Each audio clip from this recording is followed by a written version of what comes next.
Hi guys, welcome back to the channel.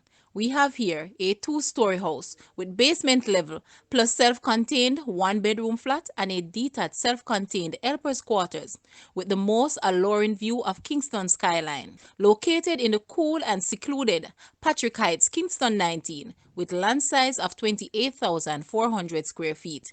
Basement has 3 bedrooms, 2 bathrooms, living, kitchen and laundry. Flat 2 has 2 bedrooms and 1 bathroom, living room, laundry and kitchen. Flat 3 is a detached, self-contained staff and helpers quarters. Ground floor has 2 bedrooms, 3 bathrooms, family room, living room, dining, kitchen, laundry room, music room, patio and double garage. 1 bedroom self-contained with separate entrance. Upper floor has 3 bedrooms, 2 bathrooms, family room, games room, study, patio, and balcony. The property is fully walled, gated with parking for 6 vehicles, water tanks for each unit, common area, badminton court, and rooftop gazebo.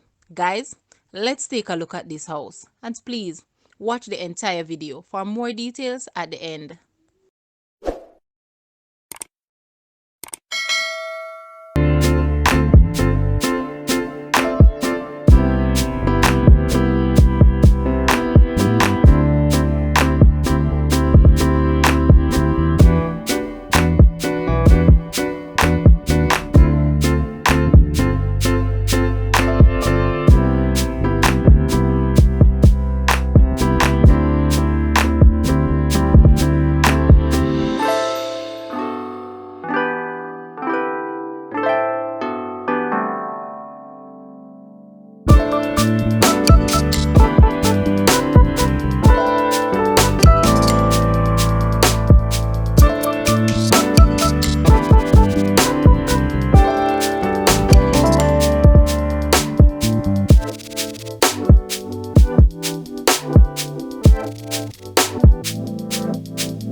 The asking price for this house is Jamaican 86 million or US $558,700. To purchase or make an offer, please take a look at your screen or you may visit the description area below for full details. If you like this video, please hit the like button and also share with a friend. Thanks for watching, guys.